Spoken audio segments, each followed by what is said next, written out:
বাংলাদেশে যতগুলো ইন্ডাস্ট্রি আছে তার ভিতরে অন্যতম একটা অর্গানাইজড ইন্ডাস্ট্রি হচ্ছে গার্মেন্টস ইন্ডাস্ট্রি। এখানে কাজটাকে সেকেন্ডে হিসাব করা হয় না, ন্যানো সেকেন্ডে হিসাব করা হয়। রাজনৈতিক পরিস্থিতিগুলো গার্মেন্টস ইন্ডাস্ট্রিকে কতটুকু প্রভাবিত করছে? গার্মেন্টস ইন্ডাস্ট্রিটা আমাদের দেশে ডেভেলপ করার পিছনে যে কারণটা, মূল কারণটা ছিল, সেটা হচ্ছে আমাদের চিপ লেবার। শুধুমাত্র আমাদের লেবার সস্তা, যার কারণে এই ইন্ডাস্ট্রি ঠিক আছে। এছাড়াও কোনো ইউএসপি আছে যেটার জন্য আমরা ওয়ার্ল্ডে আরএমজি এক্সপোর্টে নাম্বার 2-তে আছি? গার্মেন্টস ইন্ডাস্ট্রিতে কোন একটা সেক্টর লিড দিতে গেলে কি ধরনের কোয়ালিটি থাকা দরকার বলে আপনি মনে করেন? আমার ছেলে যদি বাংলাদেশের সর্বোচ্চ ইউনিভার্সিটি ঢাকা ইউনিভার্সিটিতে পড়ে, সেখানেও যে কোনো সময় গুলি খেয়ে মিছিলে মারা যাইতে পারে, তাইলে আমি, আমার টাকা পয়সা আছে, আমি তারা এখানে কেন পড়াবো? মেশিন আসবে, কোনো টেকনোলজি আসবে, ম্যান পাওয়ার বাদ দিয়ে গার্মেন্টস ওনাররা ওই টেকনোলজি বসাবে, খেল খতম। বাট যারা এতদিন কাজ করছে লেবার, তাদের কি হবে? এইটা নিয়ে আসলে কেউই ভাবতেছে না।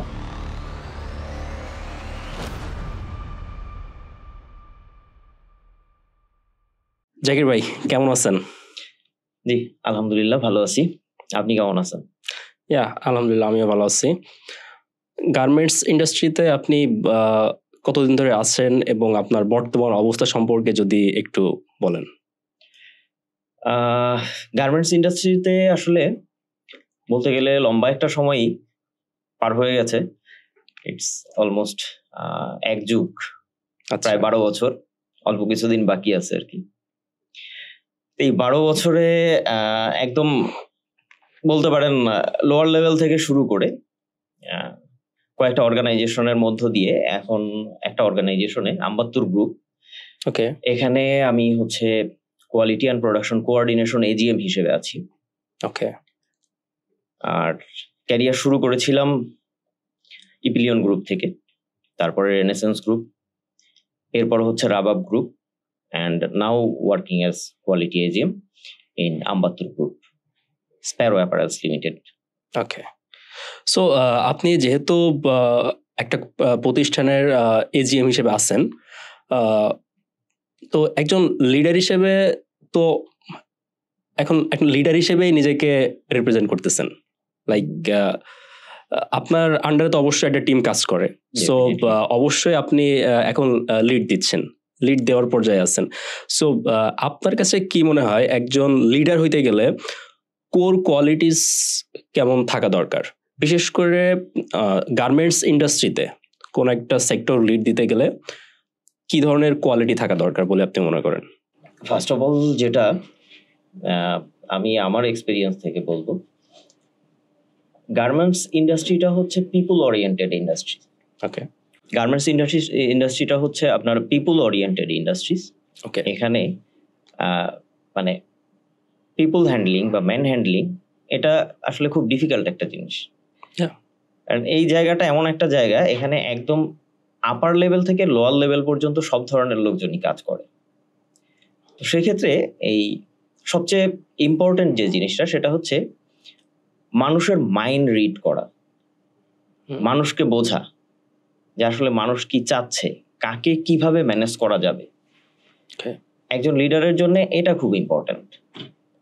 এর বাইরে অ্যাজ এ লিডারশিপের অনেক গুণাবলী আছে, অনেক জিনিস আছে যেগুলো আমরা হয়তো বিভিন্ন টপিক, বিভিন্ন জায়গায় বিভিন্নভাবে বলতে পারি। অ্যাজ ইউজুয়াল যে কোয়ালিটিগুলো, সেগুলো তো আছেই, বাট খুব ইম্পর্টেন্ট এই জিনিসটা, যে কারণ আপনি যখন ম্যানকে হ্যান্ডেল করতে পারবেন না, ছোট একটা ডিসিশন এদিক সেদিক হয়ে গেলে বড় ধরনের একটা ঘটনা ঘটে যাবে, বড় ধরনের একটা কিছু হয়ে যাবে। সেই জন্য মানে মানুষের সাথে মেশা, মানুষের সাথে চলা, মানুষকে বোঝা এবং মানুষকে মোটিভেট করা, এই জিনিসটা খুব important as a leader in garments industry. যেহেতু গার্মেন্টস ইন্ডাস্ট্রিতে সব ধরনের মানুষই কাজ করে, একদম অনেক উচ্চশিক্ষিত থেকে শুরু করে কম শিক্ষিত বা একদম অশিক্ষিত মানুষজনও কাজ করে, তো এক একজনের মাইন্ডসেটটা এক এক রকম, যেটা আপনি বললেন। সো এইটা মেনটেন করতে আপনার কি ধরনের প্রবলেম ফেস করতে হয় বা এইগুলো হ্যান্ডেল করেনটা আসলে কি করে, যেহেতু সব কোয়ালিটির মানুষজনকে আপনার হ্যান্ডেল করতে হয়? এই জায়গাটাতে এখন আসলে অ্যানালাইসিসটা একটা অন্য লেভেলে চলে গেছে। হিউম্যান বিহেভিয়ার নিয়ে সব জায়গায় বিভিন্ন ধরনের অ্যানালাইসিস চলতেছে।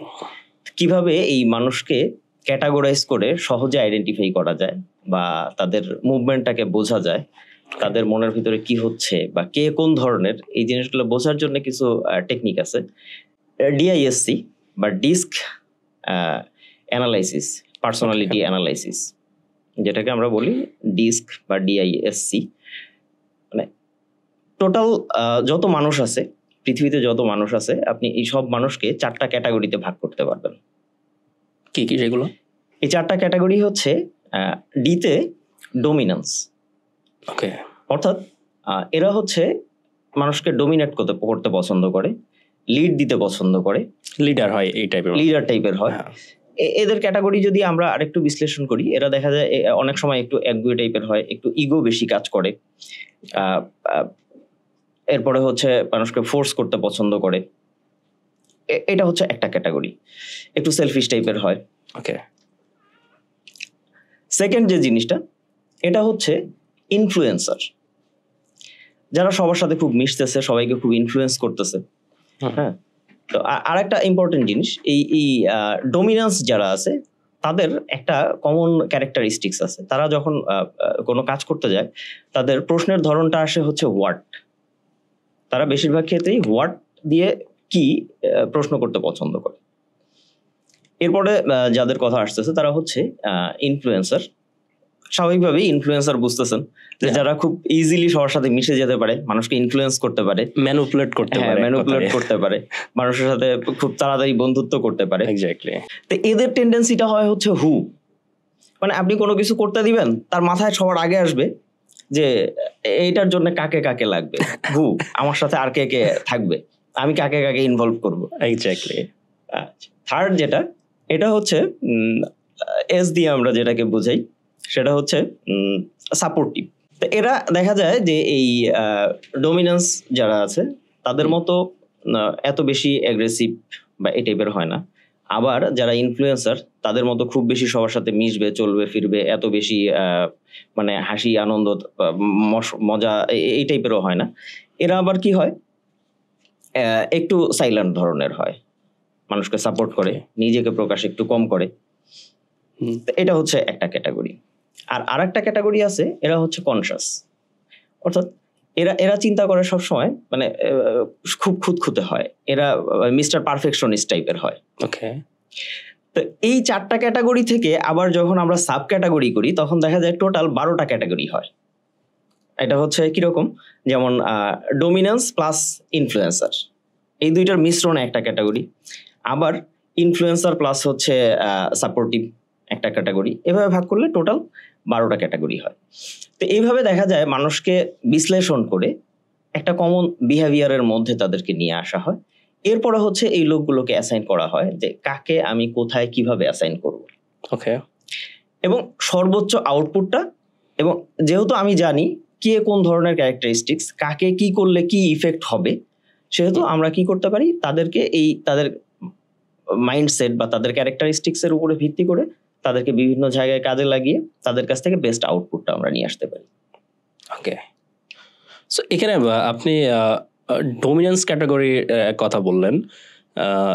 এই ডোমিনেন্স ক্যাটাগরির মানুষজনই কি লিডার হয়, নাকি লিডার হওয়ার জন্য এই 4 ক্যাটাগরির একটা মিশ্রণ থাকতে হয়? আচ্ছা, মিশ্রণ বলতে হচ্ছে এক কথায় একটা গুড লিডার হইতে গেলে আমার কি ডোমিনেন্স ক্যাটাগরি থাকলেই হবে, নাকি অন্য 4 ধরনের ক্যাটাগরি একটা মিশ্রণ থাকতে হবে? না, আপনি যদি শুধুমাত্র ডোমিনেন্ট ক্যাটাগরিতে থাকতে চান সেক্ষেত্রে যেমন আমরা খুব রিসেন্ট এক্সাম্পল দিতে পারি যে আমাদের দেশে একটা বিপ্লব হয়ে গেছে, এবং এখানে কিন্তু ঘটনাটা এরকমই ছিল, সে ছিল শুধুমাত্র ডোমিনেন্ট, সে কারো কথা শুনে নাই, কোনো কিছু দেখে নাই, কোনো কিছু অ্যানালাইসিস করে নাই, তার যেটা চাওয়া, যেটা পাওয়া বা তার যেটা টার্গেট, সে শুধুমাত্র একগুয়ে ভাবে সেটাই করতে গেছে, এবং একটা পর্যায়ে কিন্তু সে ফল করছে।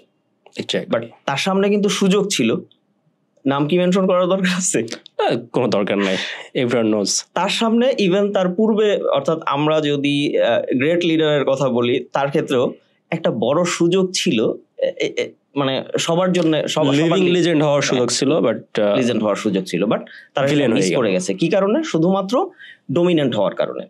বাট যখন ডিআই হয়, যেমন আমরা যদি যে ফার্স্ট লিডার যিনি ছিলেন তার কথা যদি চিন্তা করি, তার প্রথম আমাদের মুক্তিযুদ্ধের আগের যে কন্ট্রিবিউশনটা সেটাকে যদি আপনি দেখেন, সেটা কিন্তু চমৎকার ছিল। সে পুরো জাতিটাকে ইনফ্লুয়েন্স করছে, একটা জায়গায় নিয়ে আসছে। বাট পরবর্তীতে সে ওই জায়গা থেকে সরে এসে টোটালি ডমিনেন্ট হয়ে গেছে। তখন তার জায়গা থেকেও কিন্তু পরিণতিটা খুব বেশি ভালো হয়নি।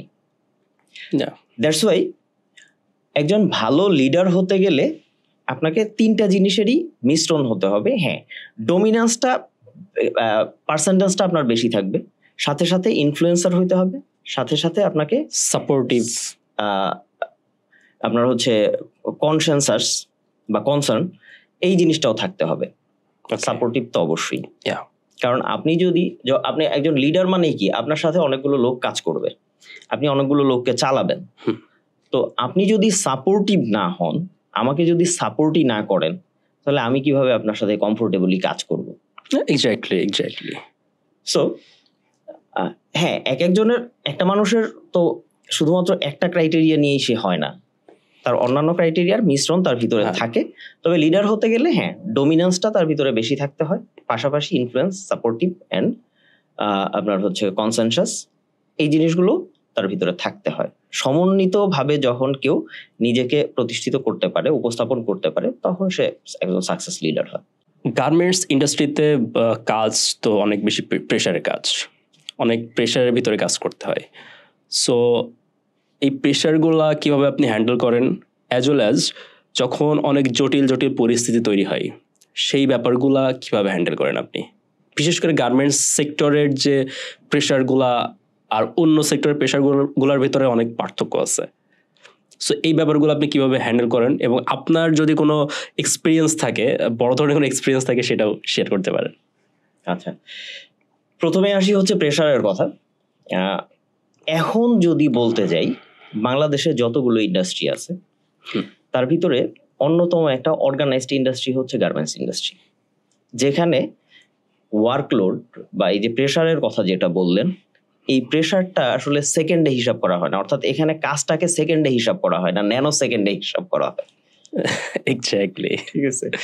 এবং এর পেছনে কারণও আছে, কারণ ডে বাই ডে আমাদের গার্মেন্টস ইন্ডাস্ট্রিটা আমাদের দেশে ডেভেলপ করার পিছনে যে কারণটা, মূল কারণটা ছিল, সেটা হচ্ছে আমাদের cheap labour. But day by day এই লেবার কস্ট বেড়ে যাচ্ছে। বাট আমরা যাদেরকে গার্মেন্টস প্রোভাইড করতেছি বা সেল করতেছি, তারা কিন্তু তাদের প্রাইস বাড়াচ্ছে না, যে কারণে আমাদেরকে কি করতে হচ্ছে, ইফিসিয়েন্সি বাড়াতে হচ্ছে, হিসাবটাতে টাইট হতে হচ্ছে, কস্ট মিনিমাইজ করতে হচ্ছে, ওয়েস্ট মিনিমাইজ করতে হচ্ছে, যে কারণে এখন হিসেবটা হয়ে গেছে অনেক টাফ। প্রত্যেকটা জায়গায় খুব বেশি হিসাব নিকাশ করতে হচ্ছে, এবং হিসাব করেই ওই যেটা বললাম শুরুতেই, এখন আর আসলে গার্মেন্টস সেল করে বা মেড করে প্রফিট করা যাচ্ছে না। এখন প্রফিট করতে হচ্ছে কোথা থেকে, আমাকে কস্ট মিনিমাইজ করে বা আমার ইফিসিয়েন্সি ইনক্রিজ করে। তো যে কারণে কাজের প্রেশারটা অনেক হাই, এখানে কাজের প্রেশার থাকে। আর প্রেশারের ক্ষেত্রে যে জিনিসটা হচ্ছে, যখন মানুষ খুব বেশি প্রেশারে থাকে, তখন দেখা যায় অনেক সময় অ্যাবনর্মাল বিহেভ করে, এবং সেখান থেকে আরো বড় ধরনের প্রবলেম ক্রিয়েট হয়। তো যে কারণে যে কোনো প্রেশারে ফার্স্ট যে জিনিসটা করা দরকার বা থাকা উচিত বা করা উচিত, বা আমি আমার জায়গা থেকে যেটা করি, আমি ব্রেনটাকে চেষ্টা করি নিউট্রাল করার। ব্রেনটাকে চেষ্টা করি নিউট্রাল একটা জায়গায় নিয়ে আসার, মানে ওভার রিয়াক্ট বা এই টাইপের কিছু যেন হয়ে না যায়। ঠান্ডা মাথায় নিজেকে একটু সময় দিই, পরিস্থিতিটা অবজার্ভ করার চেষ্টা করি। দেন যে কোনো প্রবলেমের জন্য একটা মেথড আছে, যেটাকে আমরা বলি PDCA method, plan, do, check and act. এটা আরো যদি ক্লিয়ারলি যখন বলেন, প্রবলেম যেটা হয়েছে সেটা তো হয়েছেই। এখন আমি যদি এই প্রবলেমটা নিয়ে খুব বেশি টেনশন করি, খুব বেশি সময় নষ্ট করি, মানে টেনশন তো সলিউশন দেয় না, না কখনোই দেয় না, বাট আমরা এটা করি, হিউম্যান নেচার। তো আমি আমার বাই ডিফল্ট টেনশন কাজ করে, সব সময় টেনশন কাজ করে। তো ওই সময়টাতে চেষ্টা করি নিজেকে নিউট্রাল করার ফার্স্ট, যে এখন এই জায়গা থেকে আমি যদি ওভার রিয়াক্ট করি বা খুব বেশি টেনশন করি, এটা নিয়ে খুব বেশি ভাবি, খুব বেশি চিন্তা করি, দেখা যাবে পজিটিভের চেয়ে নেগেটিভ একটা কিছু হয়ে যেতে পারে। সো আগে হচ্ছে কুল, নিজেকে স্বাভাবিক করে দেন হচ্ছে চিন্তা করতে হবে, শুরু করি যে আসলে এখন আমার প্রবলেম যেটা হয়েছে সেখান থেকে আমার অপশন দুইটা, একটা হচ্ছে কারেকশন, যে প্রবলেমটা আমার হয়েছে সেটাকে আমি কারেকশন করতে পারবো কিনা বা ঠিক করতে পারবো কিনা। ওকে, যদি আমি ঠিক করতে না পারি তাহলে এটাকে কতটুকু মিনিমাইজ করা যায়।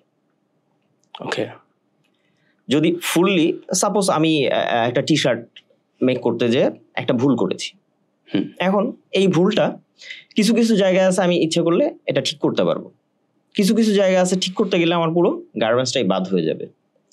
তো তখন আমাকে চিন্তা করতে হবে যে ফার্স্ট আমি এটাকে ঠিক করতে পারবো কিনা, খুলে আবার করতে পারবো কিনা, আমি পারতেছি না।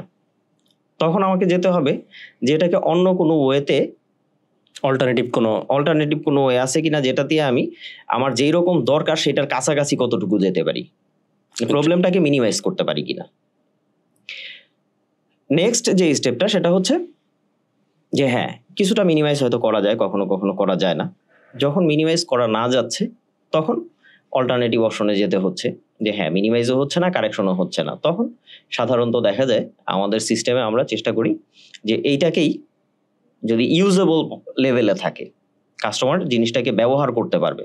দুইটা জিনিস, একটা হচ্ছে এটার এমন ধরনের কিছু প্রবলেম হয়েছে যার কারণে এটা আমি ব্যবহার করতে পারবো না।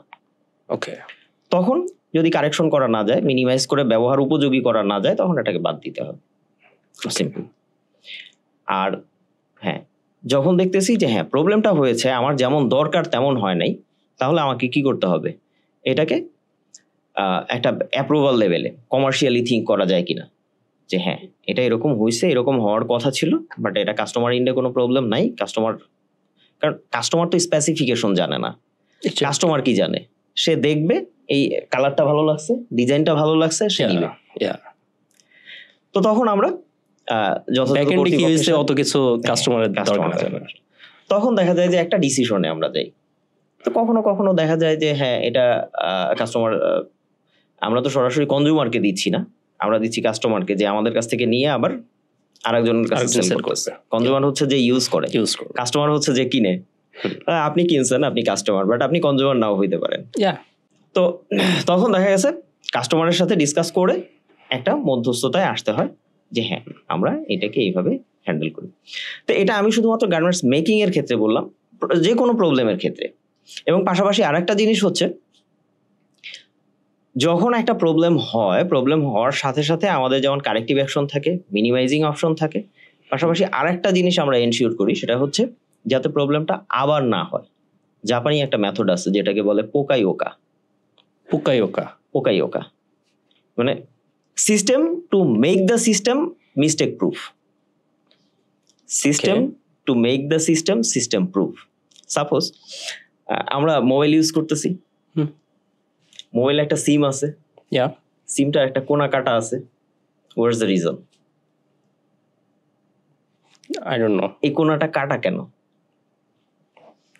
আমি জানি না অ্যাকচুয়ালি। তো এটা হচ্ছে আপনি সিমটাকে চাইলেও রংলি প্লেস করতে পারবেন না। আচ্ছা, আজকে বাসায় যে চেষ্টা করবেন, এই কোনাটা কাটা থাকার কারণে এটা হচ্ছে ডিরেকশন। ভুলভাবে প্লেস করবেন, ও বসবে না জায়গায়। যখন কারেক্ট ভাবে প্লেস করবেন তখন ও বসবে। তার মানে আপনি চাইলেও ভুল করতে পারবো না। তো আমরা যে কোনো ধরনের প্রবলেম যখন হয়, এই জিনিসটা সবশেষ চিন্তা করি যে এই যে ঘটনাটা ঘটলো, প্রবলেমটা হইলো, এটা যাতে পরবর্তীতে আর না হয় তার জন্য কি করা যায়, একটা মেথড সেট করে দেওয়া, একটা SOP, standard operating system set করে দেওয়া। ওকে, আমরা সবসময় জানি যে বাংলাদেশের রাজনৈতিক অবস্থা, রাজনৈতিক পরিস্থিতি বর্তমানে তো আরো খারাপ অবস্থা যাচ্ছে। এছাড়াও অন্যান্য যে কোনো বছর যে খুব ভালো অবস্থা যায়, ব্যাপারটা সেরকম না। তো এই রাজনৈতিক পরিস্থিতিগুলা গার্মেন্টস ইন্ডাস্ট্রিতে কতটুকু প্রভাবিত করছে, বা গার্মেন্টস ইন্ডাস্ট্রিকে কতটুকু প্রভাবিত করছে? এইখানে আপনার একটা জিনিস খুবই ইম্পর্টেন্ট, সেটা হচ্ছে যে কোনো বিজনেসের ক্ষেত্রে, শুধুমাত্র গার্মেন্টস ইন্ডাস্ট্রি না, ইন্টারন্যাশনাল ট্রেডের ক্ষেত্রে স্থিতিশীলতা যে কোনো একটা দেশের স্থিতিশীলতা খুবই গুরুত্বপূর্ণ। সেটা রাজনৈতিক হোক, পারিপার্শ্বিক হোক বা এনভায়রনমেন্টাল হোক, যদি একটা দেশের ওভারঅল এনভায়রনমেন্ট স্থিতিশীল না থাকে অবশ্যই বিজনেস তাতে হ্যাম্পার্ড হয়। খুব সিম্পলি একটা জিনিস চিন্তা করেন, ওয়ার্ল্ডে এই ফ্যাশন ব্র্যান্ডের যে মার্কেটটা, ক্লথিং মার্কেট যেটাকে আমরা বলি, এই মার্কেটটার সাইজ হচ্ছে অলমোস্ট $2.5 ট্রিলিয়ন ওভারঅল মার্কেট, যেখানে ফার্স্ট পজিশনে ওয়ার্ল্ডে যারা এক্সপোর্ট করতেছে এই ফ্যাশন প্রোডাক্ট, তাদের মধ্যে টপ পজিশনে আছে হচ্ছে চায়না, যারা $182 বিলিয়ন এক্সপোর্ট করতেছে every year, per year. Last 2022 or 23 financial year যদি আমরা হিসেব করি, সেখানে আছে হচ্ছে $1.82 বিলিয়ন। ওকে, সেকেন্ড পজিশনে কারা? আমরা, বাংলাদেশ। আমরা করতেছি কত?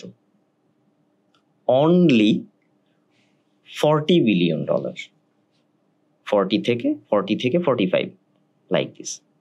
ওয়ার্ল্ডের ভিতরে মনে হয় 5-6% এরকম, 7%, 7.22% লাস্ট ইয়ার ডাটা অনুযায়ী। এখন দেখেন, আমাদের জন্য কিন্তু আরো অনেক বেশি সুযোগ ছিল, আমরা কাজে লাগাতে পারতেছি না। কেন পারতেছি না? আমাদের এই ইনফ্রাস্ট্রাকচার, আমাদের country situation, political situation, environmental situation, এই সব কিছু মিলিয়ে দেখা যাচ্ছে অনেক ডিফিকাল্টিস আমরা আমাদেরকে ফেস করতে হচ্ছে, যেখানে আমরা বিজনেসটা স্মুথলি করতে পারতেছি না। যখন আমাদের দেশে তো এই রাজনৈতিক অস্থিরতা কন্টিনিউ লেগেই আছে, যখন একটা দল হরতাল ডাকে, আমি তখন কিন্তু গুডস শিপ করতে পারি না, কারণ আমার ঢাকা থেকে, আমার ফ্যাক্টরিগুলো বেশিরভাগ ঢাকায়, ঢাকা বা এর আশপাশে, ঢাকা, নারায়ণগঞ্জ, গাজীপুর, সাভার। তো আমি আমার এই প্রোডাক্ট, কোটি কোটি টাকার প্রোডাক্ট, একটা ইয়ের ভিতরে আপনার গাড়িতে তুলে দিয়ে সেটাকে ছেড়ে দিলাম রাস্তায়, দেখা গেছে সেটাতে আগুন ধরিয়ে দেওয়া হলো। এই লসটা আমি কিভাবে কভার আপ করবো? তখন আমাকে কি করতে হয়? ওয়েট করতে হয়।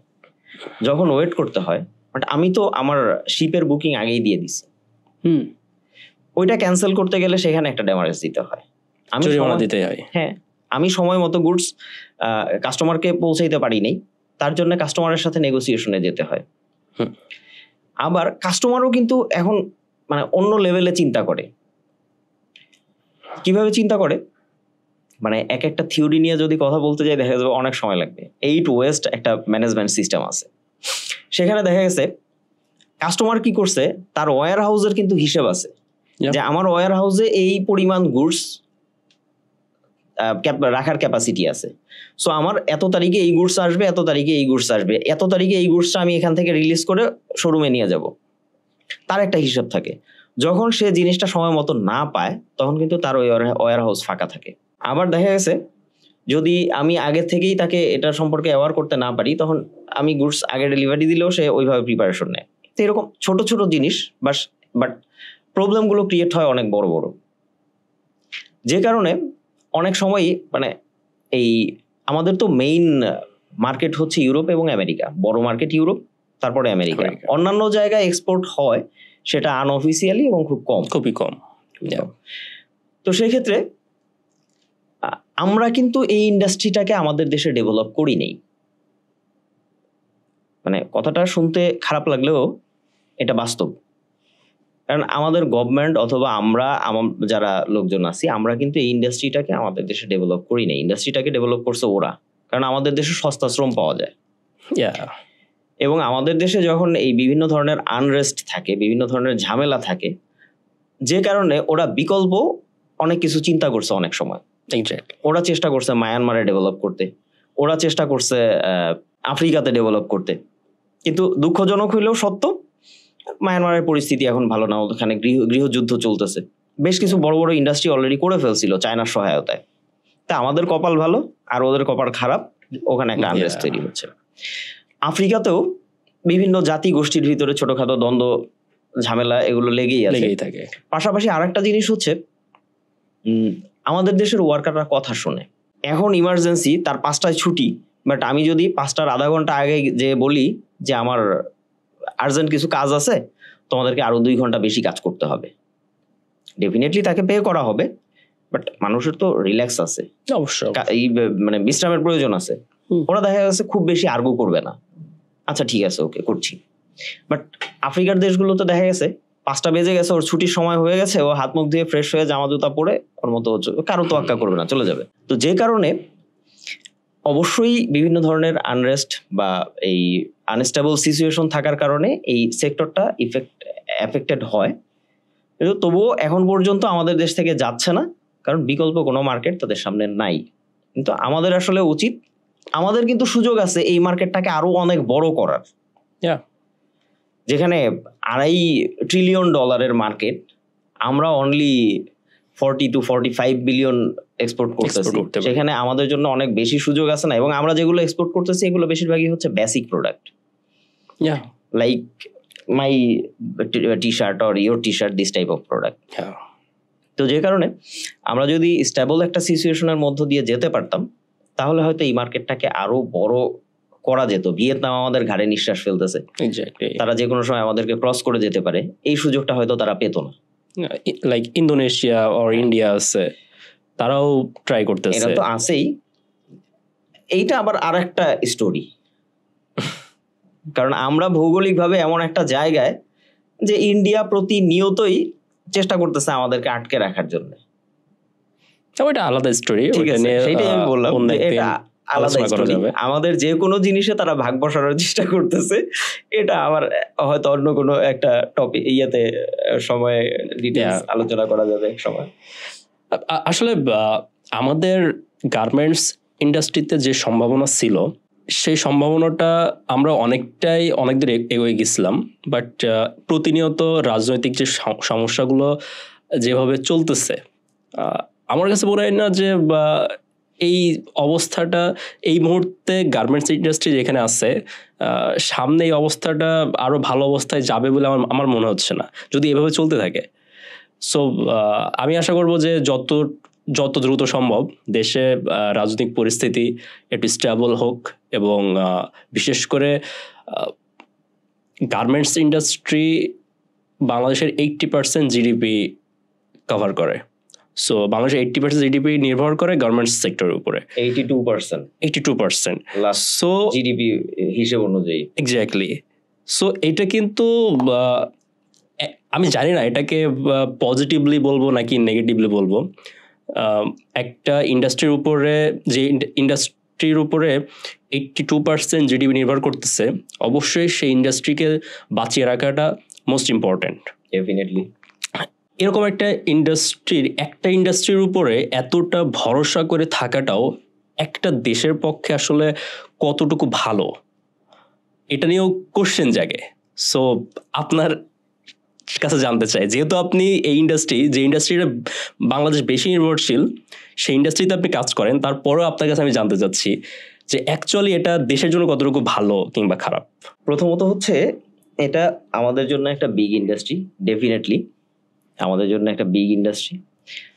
82% জিডিপির কন্ট্রিবিউশন এখান থেকে আসতেছে। এক্স্যাক্টলি। তো এই সেক্টরটাকে আসলে আমাদের আরো বেশি নার্সিং করা উচিত, প্রথমত। দ্বিতীয়ত, এই গার্মেন্টস সেক্টরটাকে বলা হয় হচ্ছে যাযাবর ইন্ডাস্ট্রি। লাইক এটা এক সময় ইউরোপ আমেরিকানরা নিজেরাই তৈরি করতো গার্মেন্টস, সেখান থেকে তারা শ্রীলঙ্কাকে ডেভেলপ করে, চায়নাকে ডেভেলপ করে। কারণ ওরা কেন তৈরি করে না পোশাক? কারণ ওরা তো তৈরি করতে পারে ইচ্ছা করলে। কারণ ওদের লিভিং কস্ট বেশি, ওদের ওয়েজেস বেশি, যে কারণে ওরা ওইখানে তৈরি না করে আমাদের দেশে কম টাকায় তৈরি করে, আমাদের এখান থেকে তৈরি করে নিয়ে ওরা ব্যবহার করতেছে সস্তায়। যে কারণে ওরা ওদের দেশে করতেছে না, ওরা ওদের দেশে কি করতেছে, প্রযুক্তি নির্ভর অন্যান্য কাজগুলো করতেছে। ওরা মেশিন সাপ্লাই দিতেছে বা এর পিছনে ব্যাকএন্ডে যে জিনিসগুলো দরকার সেগুলো দিচ্ছে। বাট যখন শ্রীলঙ্কাতে ওয়ার্কারের ওয়েজেস আস্তে আস্তে বেড়ে যাওয়া শুরু করে, তখন কিন্তু ওরা শ্রীলঙ্কার বিকল্প হিসেবে বাংলাদেশকে বেছে নেয়। ওকে। এবং বাংলাদেশে এই ইন্ডাস্ট্রিটা গ্রো করতে থাকে। সো যে কোনো সময় যদি বাংলাদেশের বিকল্প তৈরি হয়, সেটা মায়ানমার হতে পারে। ধরেন কালকে মায়ানমার সব যুদ্ধ বন্ধ হয়ে গেল, ওদের তো প্রচুর জায়গা আছে, দেশটাও আমাদের চেয়ে অনেক বড়, ওদের লেবার আছে, ওদের ওয়েজেস আমাদের চেয়ে কম। সো কালকে যদি মায়ানমারের পরিস্থিতি স্বাভাবিক হয়ে যায়, এবং চীনের সাথে মায়ানমারের সম্পর্ক খুবই ভালো, চীনও চায় যে সরাসরি বাংলাদেশে না হয়ে এই জিনিসগুলো এই মিয়ানমারে ডেভেলপ হোক। সো কালকে যদি ওদের পরিস্থিতি ভালো হয়ে যায়, বাংলাদেশ থেকে এই ইন্ডাস্ট্রি মিয়ানমারে চলে যাবে। এক্স্যাক্টলি। ইভেন ইন্ডিয়াও যদি বাংলাদেশের চেয়ে সস্তা শ্রম দিতে পারে, এই ইন্ডাস্ট্রি ইন্ডিয়াতে চলে যাবে। হ্যাঁ, এই জায়গায় আমি যেটা একটু আগে আপনি বলছিলেন যে ইন্ডিয়া আমাদের থেকে কাজ নিয়ে যাচ্ছে, ওই জায়গাতে আমি একটু ক্লিয়ার করি।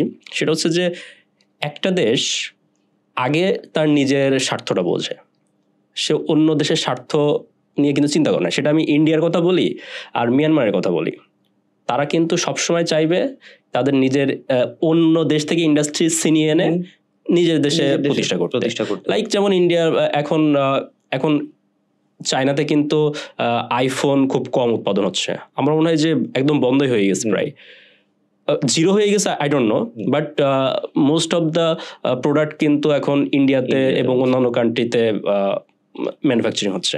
So come to the point, আপনি যেটা বলছেন।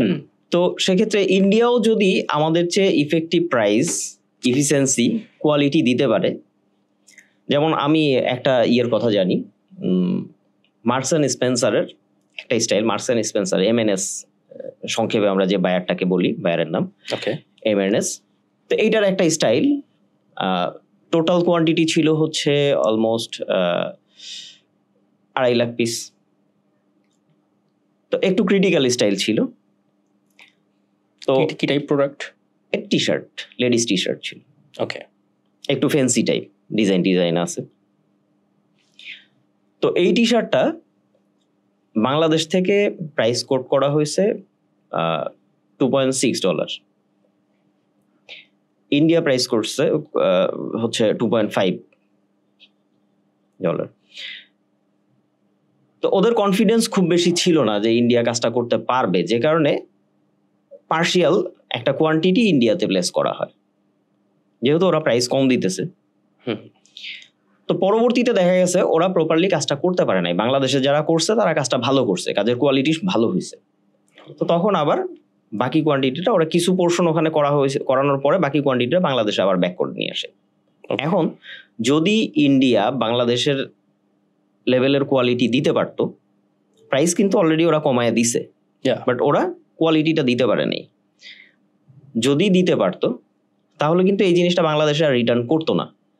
ইভেন 2.5 লাখের ভিতরে ইন্ডিয়াকে 50,000 দিছে, বাংলাদেশকে 2 লাখ দিছে। পরবর্তীতে চিন্তা করতে এই 2 লাখও নিয়ে আমি ইন্ডিয়ায় দিই, এইভাবেই কিন্তু বিজনেসটা চলে যায়।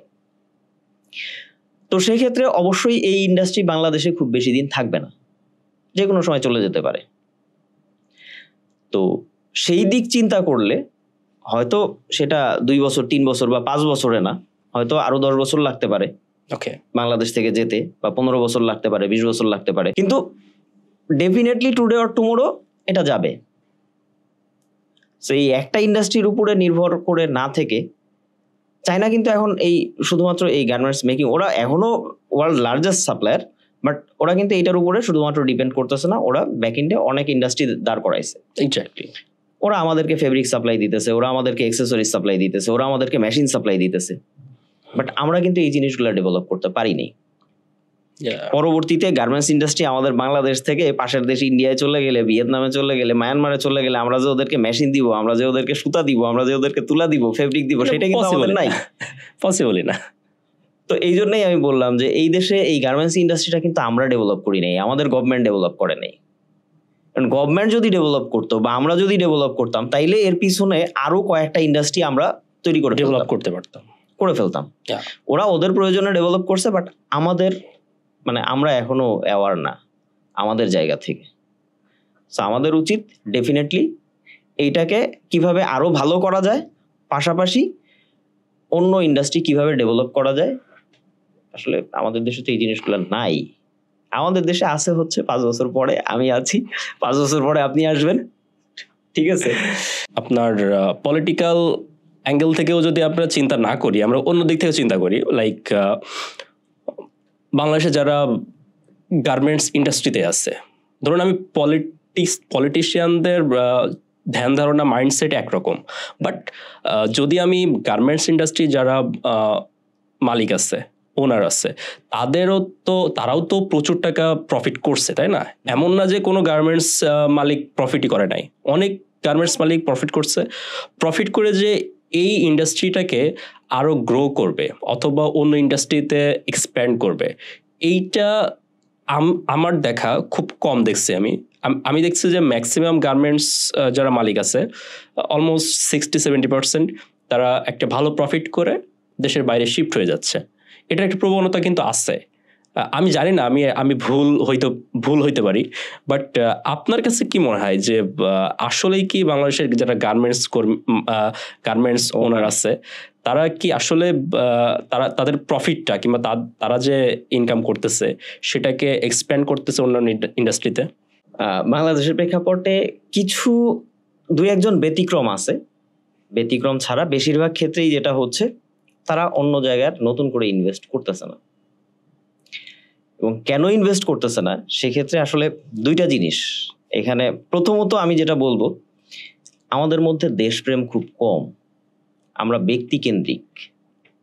আমরা ন্যাচারালি, আমরা যারা বাংলাদেশি বা বাঙালি যাই বলেন, আমাদের ভিতরে কম্পারেটিভলি দেশপ্রেম খুব কম। আমরা চিন্তা করি নিজেকে নিয়ে, সবাইকে নিয়ে সমষ্টিগতভাবে আমরা চিন্তা করি না। এখন প্রথমত দেশপ্রেম কম, দ্বিতীয়ত আমরা আত্মকেন্দ্রিক। তখন আমি চিন্তা করতেছি কি, ঠিক আছে আমি তো বিজনেস করছি, করার পরে বেশ একটা ভালো টাকা পয়সা ইনকাম করছি। এখন এই দেশটা যেহেতু স্টেবল না, আমার ভিতরে অত বেশি দেশপ্রেম নাই, তো এই দেশটা যেহেতু স্টেবল না, টাকা আমি যেখান থেকে ইনকাম করি, এই দেশ থেকে করি আর এক দেশ থেকে করি। এখন আমার টাকা হয়ে গেছে, আমি চিন্তা করতেছি আমার ছেলেটারে বাইরে রেখে পড়াই। কারণ আমার ছেলে যদি বাংলাদেশের সর্বোচ্চ ইউনিভার্সিটি ঢাকা ইউনিভার্সিটিতে পড়ে, সেখানেও যে কোনো সময় গুলি খেয়ে মিছিলে মারা যাইতে পারে। তাইলে আমার টাকা পয়সা আছে, আমি তারে এখানে কেন পড়াবো? তাহলে আমি তারে বাইরে পাঠিয়ে দিই। এবং একটা সময় আমি চিন্তা করতেছি যে ঠিক আছে আমিও বাইরে চলে যাই, কারণ এইখানে ইনভেস্ট করলে, গাজী গ্রুপের কথা যদি বলি, এই যে ডেফিনেটলি এই 24-এর গণ আন্দোলনের পক্ষে আমরা ছিলাম, বাট আন্দোলনের পরে গাজী গোলাম দস্তগীর, সে হয়তো একটা রাজনৈতিক দলের সাথে সম্পৃক্ত ছিল, বাট তার যে ইন্ডাস্ট্রি, যেই পুরো আগুন ধরায় দিক, সেখানে আগুন যেভাবেই লাগুক বা যাদের মাধ্যমেই লাগুক, আলটিমেটলি লসটা হয়েছে কার? আলটিমেটলি দেশের ক্ষতি হয়েছে। দেশের ক্ষতি হয়েছে, আর তারও ক্ষতি হয়েছে। তারে দেখেও তো আরো 10 জন শিক্ষা নিছে যে না, আমি এই দেশে কিছু করব না, এরপরে আমি যে সেটা নিরাপদ অন্য একটা জায়গায় করব, অন্য একটা দেশে করব। এখানে আরেকটা বিষয় আমার মাথায় আসছে যে most of the time Bangladesh থেকে তো দেশের বাইরে টাকা নিয়ে যাওয়ার বা ইনভেস্ট করার কোনো মানে লিগাল প্রসিজার নেই, বাট দেখা যাচ্ছে যে মোস্ট অফ দ্য বাংলাদেশের গার্মেন্টস ইন্ডাস্ট্রির যারা ওনার, তারা অনেকভাবে হুন্ডিতে করে অনেকভাবে টাকা পয়সা নিয়ে বা এক্সপোর্ট ইম্পোর্টের মাধ্যমে সেখানে একটা ঘোটালা করে টাকা পয়সা নিয়ে যাচ্ছে। তো তারা যে প্রসিজারে যাচ্ছে সেটাও তো একটা ইললিগাল ওয়েতে যাচ্ছে, রাইট? সো এটার পরিমাণটা মানে মনে হচ্ছে যে দিন দিন আরো বাড়তেছে, যে আমার যেভাবে হোক দেশ ছাড়তে হবে, যেভাবে হোক আমার টাকাগুলা দেশের বাইরে নিয়ে যেতে হবে। অলরেডি 2টা জিনিসের কথা আমি বললাম, একটা হইতেছে আমরা ব্যক্তি কেন্দ্রিক, আর একটা হচ্ছে আমাদের ভিতরে দেশপ্রেম নাই, জিরো। ঠিক আছে, আমিও চিন্তা করি মনে মনে যে ভালো একটা সুযোগ পাই, এখন আমেরিকা যাওয়ার, কানাডা যাওয়ার, চলে যাব, থাকবো না। এবং আরেকটা ব্যাপার হচ্ছে আমরা বাঙালি হিসেবে আমাদের থার্ড যে জিনিসটা সেটা হচ্ছে আমরা সৎও না। এক্স্যাক্টলি, আমি এটাই বলতেছি, অনেস্টি নেই আমাদের মধ্যে। এক্স্যাক্টলি, ঠিক আছে। তাহলে আমাদের কাছ থেকে কি আশা করেন, আমরা কি দিতে পারি? এখন এই জায়গাতে আসলে কিছু জিনিস আছে, সেটা হচ্ছে এই যে আমরা সৎ না, আমাদের অনেস্টি নাই, আমাদের দেশপ্রেম নাই, এই জায়গায় আসলে লিডারদের অনেক বড় একটা ভূমিকা থাকে। আমরা আসলে বিজনেস নিয়ে ডিসকাস করতে করতে পলিটিক্যালি চলে যাচ্ছি। লিডারদের অনেক বড় একটা ভূমিকা থাকে। যদি ধরেন এই দেশের আইন এইরকম হইতো যে যারা সরকারি চাকরি করবে তারা কেউ চিকিৎসা, ব্যবসা বা অন্য কোনো কাজে বিদেশে যাইতে পারবে না, শিক্ষার জন্য বিদেশে যাইতে পারবে না, তাদের ছেলেমেয়েরা যাইতে পারবে না। তাদের চিকিৎসা সরকারি মেডিকেলে নিতে হবে, তাদের ছেলেমেয়েরা সরকারি স্কুল কলেজ যে পড়াশোনা করবে। যারা রাজনীতি করবে, যারা নীতি নির্ধারণ করবে, তাদের ছেলেমেয়েরাও যাইতে পারবে না, তারা বাইরে বিজনেস করতে পারবে না। এই ধরনের পলিসি কিন্তু নাই। আইনের প্রয়োগ আমাদের দেশে নাই। যার ক্ষমতা আছে সে যা খুশি তাই করতেছে। আলটিমেটলি সাফারার হচ্ছি আমরা। একটা ইন্ডাস্ট্রি এখনো টিকে আছে শুধুমাত্র কি কারণে? আমরা এখনো সস্তায় শ্রম দিতে পারতেছি, যে কারণে এই ইন্ডাস্ট্রিটা টিকে আছে।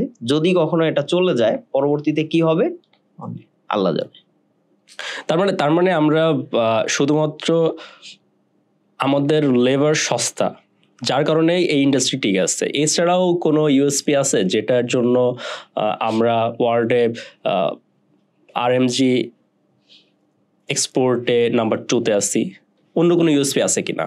এছাড়া অন্য যে ব্যাপারটা সেটা হচ্ছে, হ্যাঁ, আমাদের ওয়ার্কাররা, আরেকটা জিনিস তো বললাম, সস্তা শ্রমের পাশাপাশি, সস্তা শ্রম মায়ানমার দিচ্ছে, ইন্ডিয়াও দিচ্ছে, পাশাপাশি আমরা যে ইফিসিয়েন্সিটা দিতে পারতেছি, যে কোয়ালিটিটা দিতে পারতেছি, সেইটা এখনো হয়তো অন্যান্য জায়গায় সেইভাবে সব দেশ দিতে পারতেছে না। কিছু কিছু দেশ ভালো করতেছে, বাট বাংলাদেশ কিছু কিছু জায়গায় আগায় আছে। যেমন আমাদের লোকজন কথা শোনে, এটা এর আগে আমি বললাম যে লোকজনকে আপনি এখন যাই বলবেন যে ভাই আমাদের আর্জেন্ট কিছু শিপমেন্ট আছে বা কাজ আছে, তোমাদেরকে 8-2 ঘন্টা বেশি কাজ করতে হবে, আজকে হয়তো রাত 10টা পর্যন্ত কাজ করতে হবে, কেউ খুব বেশি ডিসএগ্রি করবে না, কারো যদি খুব বেশি প্রবলেম না হয়।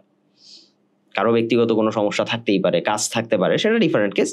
সাধারণত ইন জেনারেল ডিসএগ্রি করবে না, আচ্ছা ঠিক আছে করতেছি, কোম্পানির স্বার্থে প্রয়োজনে করে দিতেছি। এইটা একটা ভালো দিক যে আমাদের লোকজন কথা শুনে। টপ ম্যানেজমেন্টেও কিন্তু আমাদের দেশে দেখেন আর একটা উল্লেখযোগ্য দিক, যেটা হচ্ছে আমাদের টপ ম্যানেজমেন্টেও কিন্তু প্রচুর বিদেশি কাজ করতেছে। আমাদের পডকাস্টের মেইন নিশ হচ্ছে entrepreneurship, business entrepreneurship, technology.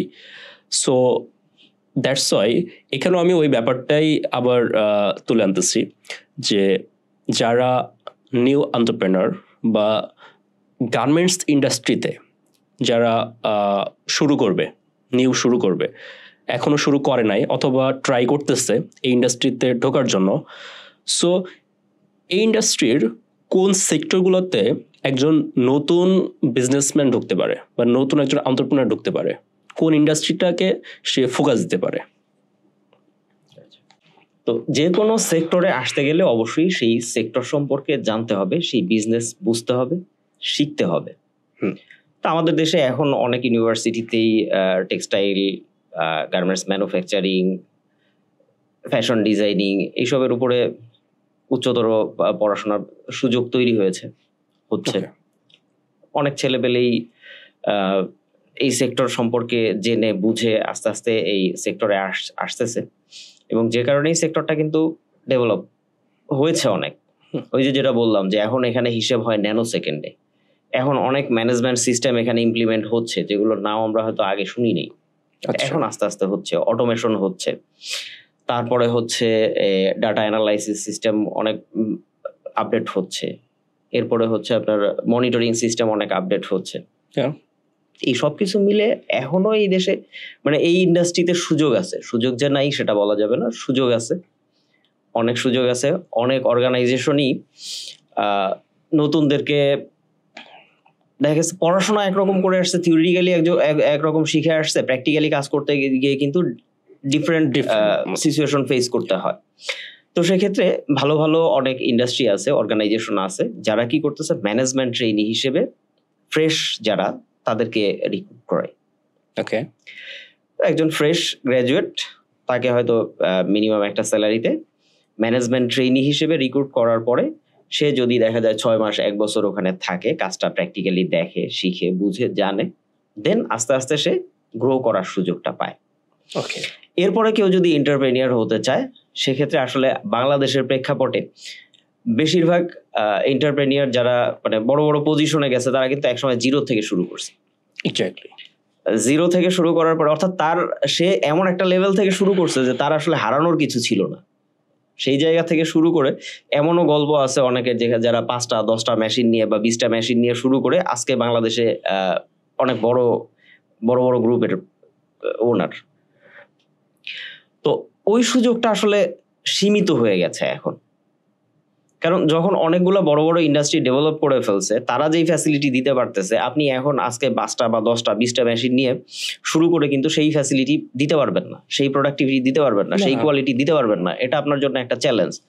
So এন্টারপ্রেনিয়াররা বেশিরভাগই আসতেছে পৈতৃক সূত্রে, কারণ হিউজ ইনভেস্ট করে আসতে হচ্ছে। কারণ যারা আমাদের বায়ার, আমাদের কাস্টমার, তারাও মজা পেয়ে গেছে আমাদের দেশে বড় বড় lead certified factory, green project.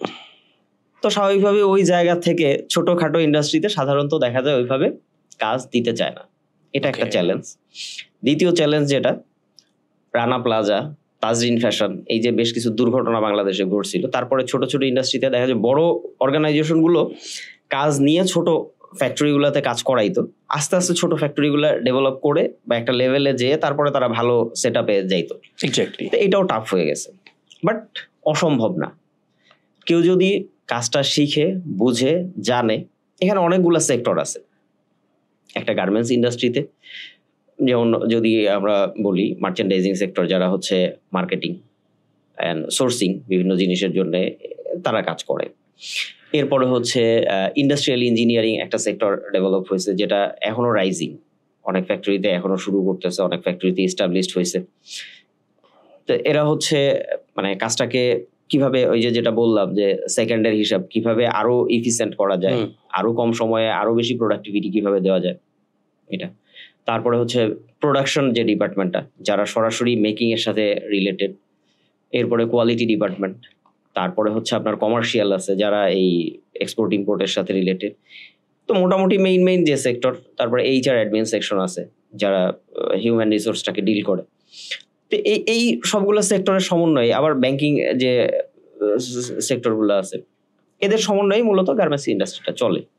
তো কেউ যদি এন্টারপ্রেনিয়ার হতে চায়, স্বাভাবিকভাবেই এই জিনিসগুলো সম্পর্কে আইডিয়া থাকতে হবে, জানা থাকতে হবে, বোঝা থাকতে হবে। লোন একটা সময় গার্মেন্টস এর নামে খুব ইজি ছিল, এখন অতটা ইজি নাই, কারণ আমাদের ব্যাংক সেক্টর এখন ভালো অবস্থায় নাই। ইভেন এই ব্যাংকিং সেক্টর ফল করার কারণে অনেক গার্মেন্টস ফ্যাক্টরিও ফল করেছে। কারণ হচ্ছে আমার এখন স্যালারি দিতে হবে 5 কোটি টাকা, আমি ব্যাংকে যায় টাকা চাইতেছি, ব্যাংক আমার দিতেছে 2 লাখ টাকা, 5 লাখ টাকা। সো এই ওয়ার্কার আনরেস্ট হচ্ছে। এটা আমি নিজে ফেস করতেছি। আমি লাস্ট 3-4 মাসে আমার ব্যবসার 12টা বেজে গেছে শুধুমাত্র ব্যাংকিং সেক্টরের কারণে। এই যে টাকাই দিতেছে না এখন। আমার ম্যাক্সিমাম অ্যাকাউন্ট হচ্ছে ইসলামী ব্যাংকে, যেগুলোতে টাকা ছিল সেখান থেকে আমি টাকা তুলতেই পারতেছি না, এবং যেটা দিচ্ছে সেটা খুবই সামান্য পরিমাণ, যেটা আমার বিজনেসের জন্য আসলে কোনো কাজে লাগতেছে না, নিজের পকেট খরচের মতো টাকা দিচ্ছে, এরকম একটা অবস্থা। তো এই জন্য হচ্ছে যে কোনো জিনিস প্ল্যানিংটা থাকতে হবে হচ্ছে টপ থেকে, একদম টপ লেভেল থেকে। আসলে প্রথমে পরিবর্তনটা দরকার হচ্ছে আমাদের শিক্ষা ব্যবস্থায়। হ্যাঁ, এটা তো অবশ্যই দরকার। আর এই ব্যাপারগুলা আমরা টপিকটা থেকে একটু বেরোয় এসেছি। একটা আপনি যেটা আমাকে এখানে ব্যাখ্যা করলেন সেটা হচ্ছে যে একজন যদি গার্মেন্টস সেক্টরে এন্টারপ্রেনার হতে চায় বা বিজনেস করতে চায়, তার সব থেকে তার জন্য বেটার হয় সে যে সেক্টরে বিজনেস করবে ওই সেক্টরে কিছুদিন হইলেও বা কয়েক বছর হইলেও জব করা, নিজের স্কিল ডেভেলপ করা, এইটা মোস্ট ইম্পর্টেন্ট। দুইটা জায়গায় ইম্পর্টেন্ট। একটা হচ্ছে ব্যাংকিং চ্যানেলটা খুব ভালো করে বোঝা। ওকে, কারণ আপনার সবকিছুর চালিকা শক্তি হইতেছে টাকা, সেটা তো আসবে ব্যাংকিং সেক্টর থেকে। এক্স্যাক্টলি। ব্যাংকিং সেক্টরে যদি কেউ ভালোভাবে বুঝে সে দুইটা জিনিস বুঝতে পারে, একটা হচ্ছে মানি ইউটিলাইজেশন আর আরেকটা জিনিস হচ্ছে ডিসিপ্লিন। ব্যাংক কিন্তু ওয়েল ডিসিপ্লিনড একটা অর্গানাইজেশন, সেখানে সবকিছু টাইমলি হয়। ব্যাংক থেকে এই দুইটা জিনিস শেখার আছে।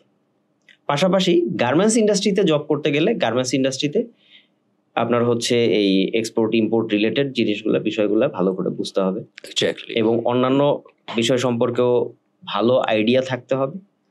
দেন সে যদি সুন্দর একটা পরিকল্পনা নিয়ে এবং তার যদি ভালো ফান্ডিং থাকে, ফাইন্যান্স থাকে, এখনো বাংলাদেশে গার্মেন্টস সেক্টর নিয়ে ভালো কিছু করা সম্ভব।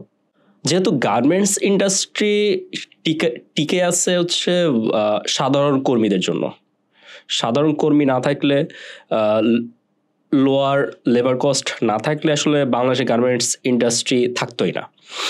সো সেই জায়গা থেকে যে লোয়ার কস্ট মানে এতটাই লোয়ার, বাংলাদেশের লেবারদের কস্ট, স্যালারি এত কম, যেটা অ্যাকচুয়ালি আপনার কাছে কি মনে হয় যে এই স্যালারিতে একটা সাধারণ মানুষ লাইফ লিড করতে পারে, প্রপারলি লাইফ লিড করতে পারে এই কস্টে বা এই টাকায়, এবং এটা অ্যাকচুয়ালি কতটা মানবিক মনে হয় আপনার কাছে? এই প্রশ্নটা আসলে একটু জটিল।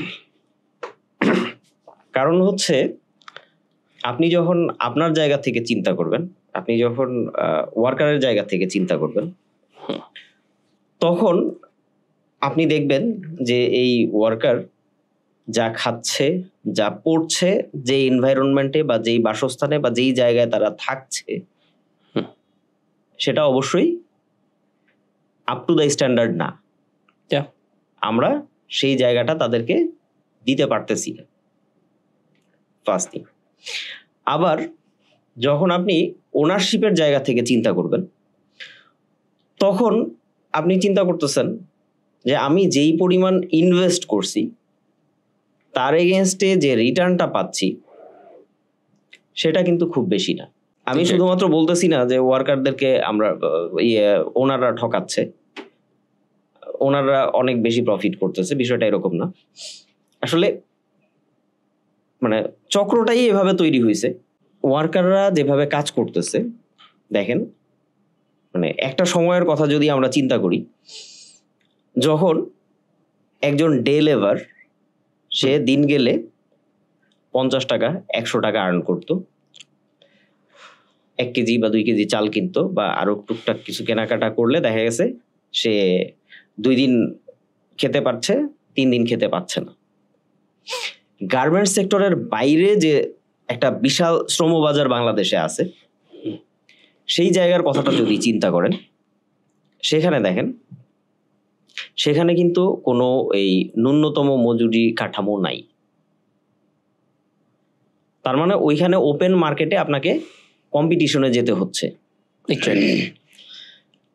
আপনাকে দিয়ে আমি যেই কয় টাকার কাজ করাইতেছি, হ্যাঁ আমি এই যে এত টাকা তোমার দিতে পারবো, তোমার ভালো লাগতেছে তুমি করো, না লাগলে করো না।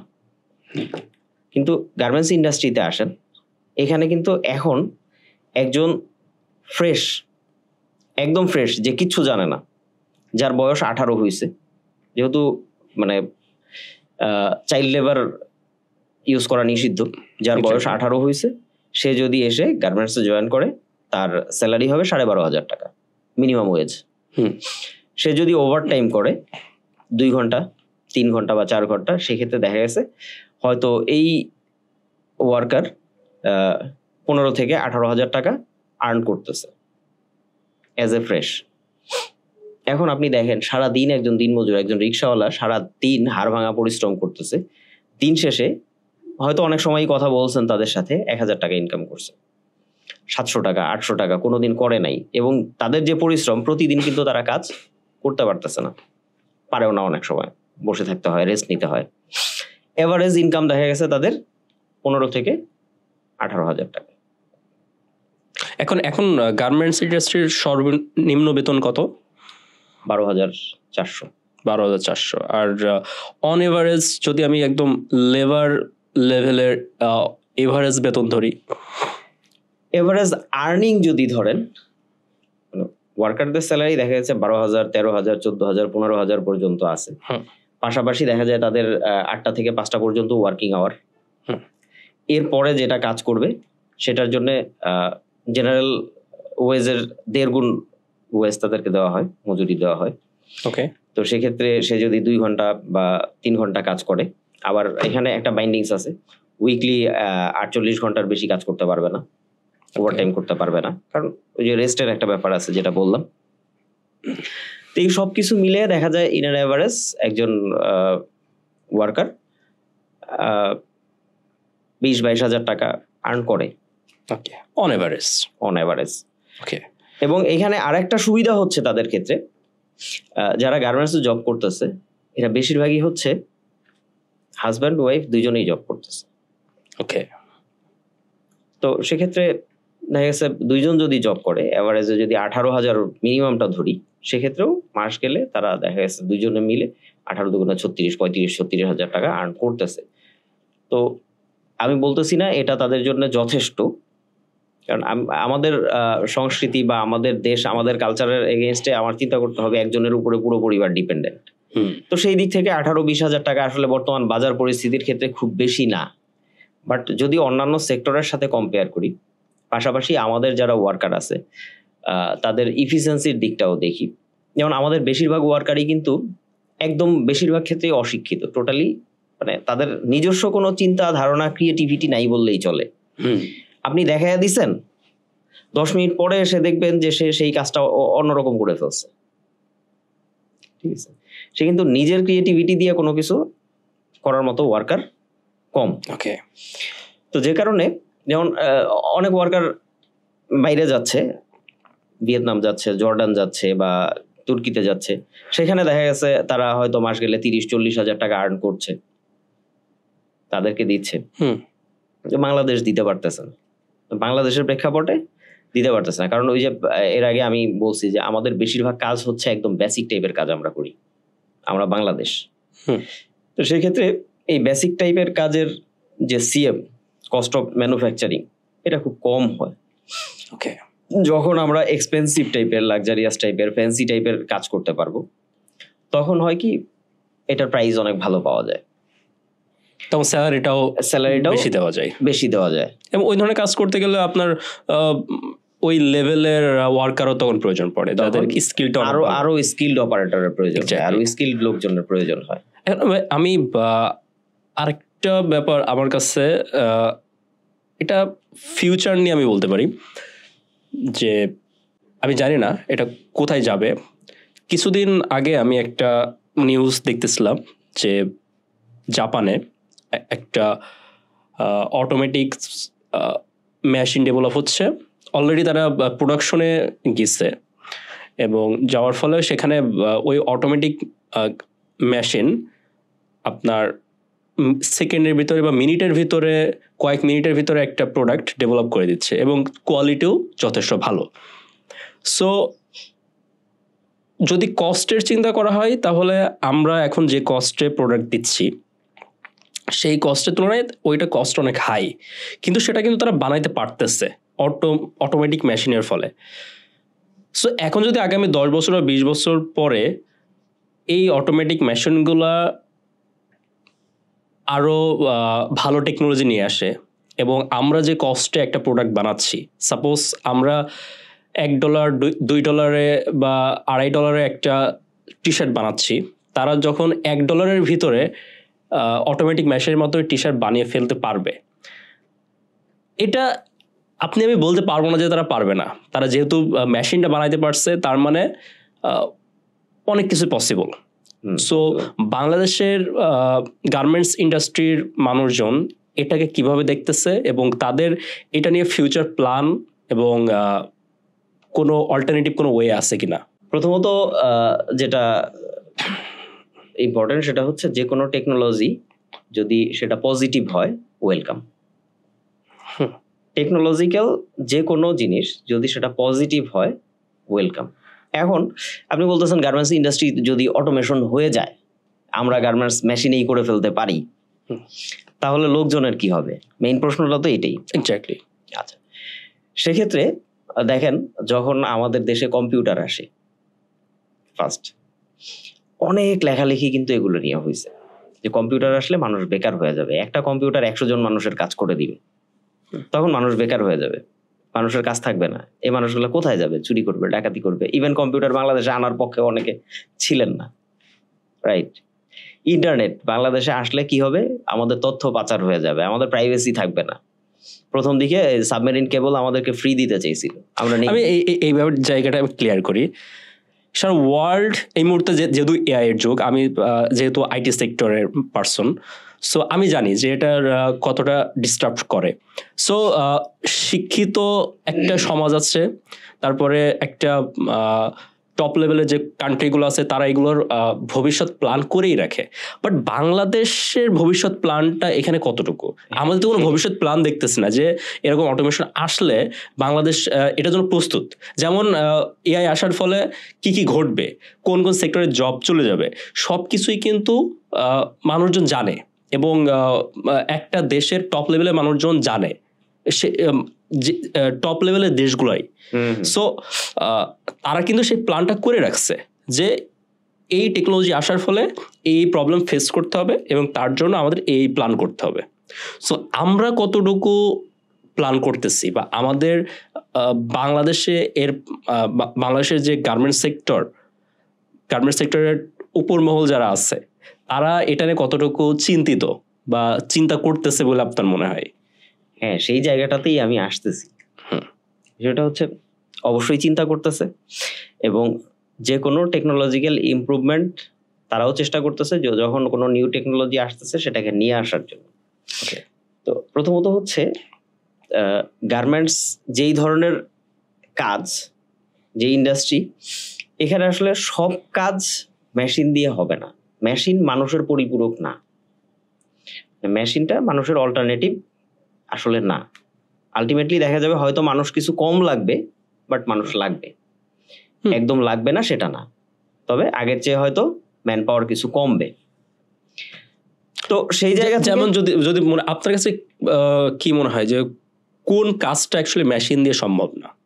মেশিনের সবচেয়ে গুরুত্বপূর্ণ যে জিনিসটা সেটা হচ্ছে মেশিনকে যখন আপনি একটা মেশিন তো চলে আসলে কিসের উপরে? লজিকের উপরে, রাইট? যখন আপনি লজিক সেট করে দিবেন আমার এই জায়গাগুলো এইভাবে এইভাবে হবে, ও যদি এটা গেস করতে পারে, ওকে যদি আমি ওই ধরনের প্রোগ্রামিং করে দিতে পারি তাহলে সে ওই কাজটা করতে পারবে, আদারওয়াইজ কিন্তু পারবে না। বাট গার্মেন্টস ইন্ডাস্ট্রিতে একটা গুরুত্বপূর্ণ যে জিনিস সেটা হচ্ছে এই হাত, মানুষের হাতের আঙ্গুল। কারণ মেশিনের নিচে বা নিচে গার্মেন্টসটাকে কিভাবে ধরতে হবে, কিভাবে এটা সেলাই হবে, এবং করার পরে স্টিচ করার পরে জিনিসটা শেপ কিরকম হবে, এই জিনিসগুলো কিন্তু আসলে মেশিন ওইভাবে মেনটেন করতে বা ওইভাবে প্রোগ্রামিং এর মাধ্যমে আসলে কবে সম্ভব হবে। এখন আসলে এআই এর যুগ, একদিন দুই দিনে হয়ে যাবে এরকম না। এই জায়গাগুলোতে আসলে মানুষের বিকল্প নাই। আমি আপনাকে এটা এখানে বলি, আর্টিফিশিয়াল ইন্টেলিজেন্সের যুগ। তো এখন আপনি মেশিনকে যেভাবে শেখাই দিবেন, মেশিন অটোমেটিক নিজে শিখতে পারে এবং শিখে সেটা ইমপ্লিমেন্টও করতে পারে। এখন এমন এআই রিলেটেড অনেক টেকনোলজি আছে যেগুলোর দ্বারা অনেক কিছুই সম্ভব হয়। যদি একটা গাড়ি যদি ড্রাইভার ছাড়া চলতে পারে এবং প্রপারলি কোনো সমস্যা ছাড়া যদি ড্রাইভার ছাড়া চলতে পারে, এবং এই টেকনোলজি যদি আমরা অলরেডি দেখে ফেলছি এরকম হইতে পারে, তাহলে কিন্তু একটা গার্মেন্টস রিলেটেড প্রোডাক্টও যে একটা টেকনোলজি বানাইতে পারবে না, এটা বলা আমার মনে হয় যে উচিত হবে না। কারণ আমি সেটা বলতেছি না যে হবে না, টুডে অর টুমরো চলে আসবে, হয়ে যেতে পারে। বাট ওই যে যেটা বললাম যে গাড়ি দেখা গেছে কি কিছু সেন্সর দিয়ে কাজ করাইতেছে। এখন গাড়ির প্রোগ্রামিং কিন্তু মোটামুটি সেম সব গাড়ির, সব ড্রেস কিন্তু সেম না। একটাতে আপনি স্লিপ দিছেন আর একটাতে দেন নাই, একটাতে এক জায়গায় কেটে দিছেন আর এক জায়গায় ভালো রাখছেন। তো এখানে ভ্যারিয়েশনটা অনেক বেশি, যে কারণে আসলে হুট করেই যে বিকল্প চলে আসবে বা মানুষের বিকল্প হয়ে যাবে সবকিছু, এটা আশা করা আসলে মানে এটা সময় সাপেক্ষ। আর হ্যাঁ, এখন এই ইন্ডাস্ট্রি নিয়েও অনেক গবেষণা হচ্ছে, অনেক আলোচনা বা এই জিনিসগুলো নিয়ে গবেষণা বিভিন্ন জায়গায় বিভিন্ন সেক্টরে হচ্ছে। সো অল্টারনেটিভ কি হবে বা এই লোকগুলা কোথায় যাবে বা কোন সেক্টরে নিয়ে পুনর্বাসন এদেরকে করা হবে, সেই ধরনের চিন্তা ভাবনা এখনো না হইলেও বাট টেকনোলজি আসলে সেটাকে গ্রিপ করার একটা প্ল্যান এটা সবার মধ্যে আছে, ইন্ডাস্ট্রিয়ালিস্টদের মধ্যে তো আপনার থাকবেই, সেটা স্বাভাবিক। কিন্তু আমাদের যে একটা বিশাল ম্যান পাওয়ার আছে বাংলাদেশের, যারা গার্মেন্টস সেক্টরের উপর ডিপেন্ডেন্ট, তাদের যে কি অবস্থা হবে এইটার কোনো অল্টারনেটিভ আসলে আমার মনে হচ্ছে না যে কেউ ভাবতেছে। এইটার হয়তো আপনার মেশিন আসবে, কোনো টেকনোলজি আসবে, ম্যান পাওয়ার বাদ দিয়ে গার্মেন্টস ওনাররা ওই টেকনোলজি বসাবে, খেল খতম। বাট যারা এতদিন কাজ করছে লেবার, তাদের কি হবে এইটা নিয়ে আসলে কেউই ভাবতেছে না। সো এটা নিয়ে আমিও ভাবতেছি না এখন, যেহেতু আমি এই সেক্টরের লোক না। আপনার কাছে কি মনে হয় বাংলাদেশের গার্মেন্টস ইন্ডাস্ট্রি আগামী 10 বছর আসলে কোথায় যাবে? ভবিষ্যৎটা কি দেখতেছেন আপনি? এবং মানে ভবিষ্যৎ দেখে আপনি আসলে কি প্ল্যান করতেছেন, আপনার লাইফ নিয়ে কি প্ল্যান করতেছেন? যদি আগামী 5 বছর বা 10 বছরের চিন্তা করি, সেক্ষেত্রে আসলে বলবো যে না, নেক্সট 5 বছর 10 বছর নিয়ে আসলে গার্মেন্টস ইন্ডাস্ট্রিতে বাংলাদেশের ওয়ারিড হওয়ার কিছু নাই। আশা করতেছি এই সময় পর্যন্ত বাংলাদেশ আরো 5 বছর 10 বছর না, হয়তো 20 বছর পর্যন্ত বাংলাদেশে সাস্টেইন করবে, যদি পরিস্থিতি খুব বেশি ঘোলাটে না হয়। লাইক মিয়ানমার, এখন বাংলাদেশে একটা বিপ্লব পরবর্তী স্টেজ চলতেছে, যারা বিপ্লবের পরাজিত শক্তি তারা আবার অনেক সময় ফিরে আসার চেষ্টা করতেছে, প্রতি বিপ্লবের চেষ্টা করতেছে। তো এই তার মধ্য দিয়েও মোটামুটি একটা ভালো সিচুয়েশনে এখন পর্যন্ত দেশ আছে। যদি এরকম থাকে এবং আস্তে আস্তে ভালো হবে এটাই আশা করতেছি। পরিস্থিতি এখন যেরকম আছে আশা করতেছি সামনে আস্তে আস্তে আর একটু ভালো হবে, খারাপ আশা করতেছি না। আমি আশাবাদী লোক, পজিটিভলি চিন্তা করতে চাই, আশা করি ভালোই হবে। তো সেই ভালোটা যদি হয় সেক্ষেত্রে আশা করতেছি বাংলাদেশে গার্মেন্টস ইন্ডাস্ট্রি অ্যাটলিস্ট আরো 20 বছর সাস্টেইন করবে। আমিও সেটাই মনে করি। পরে গিয়ে হচ্ছে আমাদেরকে ভাবতে হবে, ইন দ্য মিন টাইম আমাদেরকে ভাবতে হবে যে আমাদের নীতি নির্ধারণী পর্যায়ে যারা আছে যে আসলে এর বিকল্প আর কি দাঁড় করানো যায়। ধরেন গার্মেন্টস ইন্ডাস্ট্রি 20 বছর না 30 বছর 40 বছর সাস্টেইন করবে, বাট এই একটা ইন্ডাস্ট্রির উপরে আসলে নির্ভর করে বসে থাকা বোকামি। অল্টারনেটিভ কিছু একটা প্ল্যান আমাদের করা উচিত, যেটা আসলে অনেক কিছুই কিন্তু ব্যক্তি পর্যায় থেকে হয় না। অবশ্যই ব্যক্তি পর্যায় থেকে অনেক কিছু হয় না। তো এই জন্য হচ্ছে সমন্বিত বা রাষ্ট্র পর্যায়ে থেকে কিছু পরিকল্পনা প্রণয়নের দরকার হয়, যেই জিনিসটা আসলে আমাদের একেবারেই নাই বললে চলে। যেমন চীনের কথা চিন্তা করেন, ওরা কিন্তু হায়ার এডুকেশন একটা সময় বন্ধ করে দিয়েছিল, ওরা টেকনিক্যাল এডুকেশনের দিকে গেছে লং টাইম। তো আমাদের ক্যাটাগরি তৈরি করছিল যে স্টুডেন্টের ক্যাটাগরি ওয়াইজ যারা খুব ব্রাইট স্টুডেন্ট তাদেরকে ওই যে 4টা ডিস্ক ডিআইএসসি এই ক্যাটাগরাইজ করে দেন হচ্ছে তারা ভাগ করে দিছে যে হ্যাঁ এরা লেবার ক্যাটাগরিতে যাবে, এরা ম্যানেজমেন্ট লেভেলে কাজ করবে, এরা এই জায়গায় আসবে। তো আগের থেকে ডিফাইন করে দেন তাদেরকে ওইভাবে শিফট করা হয়েছে। আমাদেরও ক্যাটাগরি আছে, সায়েন্স আর্টস কমার্স। এই জিনিসগুলো আসলে ডিফাইন করা দরকার উচিত আমাদের দেশের প্রেক্ষাপটে, কারণ আমাদের সবচেয়ে বড় শক্তি হচ্ছে 2টা জায়গায়। আমাদের বাংলাদেশের প্রেক্ষাপটে 2টা জায়গায় আমাদের স্ট্রেংথ। একটা হচ্ছে আমাদের ম্যান পাওয়ার, প্রচুর ম্যান পাওয়ার আছে। এটাকে যদি আমরা মানে প্রচুর ম্যান আছে, এটাকে যদি আমরা পাওয়ারে রূপান্তরিত করতে পারি, সো আমাদের এই ম্যানটাকে নিয়ে আসলে খুব ভালোভাবে প্ল্যান করা উচিত। সেকেন্ড যে জিনিসটা সেটা হচ্ছে আমাদের শুধুমাত্র ইন্ডাস্ট্রি বেসড না, যেহেতু আমাদের জমি খুব উর্বর, যদিও অল্প জমি, আমাদের আয়তন খুব কম, বাট এখন অনেক আপডেট টেকনোলজি আসছে। এগ্রিকালচার ইন্ডাস্ট্রিটাকেও ডেভেলপ করা, অর্থাৎ কমার্শিয়াল এগ্রিকালচার যেটা, সেইটা ডেভেলপ করারও একটা সুযোগ বাংলাদেশে আছে। এবং এটার কিন্তু কোনো বিকল্প নাই, আপনার খাবার খেতেই হবে, খাবার লাগবে। আর অন্যান্য শিল্প বিপ্লব যেটা আছে বা অন্যান্য শিল্প ইন্ডাস্ট্রি, এগুলো নিয়ে চিন্তা অবশ্যই করবে। ম্যানটাকে ইমিডিয়েটলি একটা সিস্টেমেটিক ওয়েতে নিয়ে আসা দরকার। ওকে জাকির ভাই, আমাদেরকে সময় দেওয়ার জন্য অনেক অনেক ধন্যবাদ। আমরা গার্মেন্টস সেক্টর নিয়ে, লিডারশিপ নিয়ে অনেক ডিসকাস করলাম। আশা করি পরবর্তীতে আবার আমরা আসতে পারবো, আবার অন্য কোনো টপিক নিয়ে কথা বলতে পারবো। আপনার সাথে কথা বলে অনেক ভালো লাগলো। সো ভালো থাকবেন, ধন্যবাদ আপনাকে।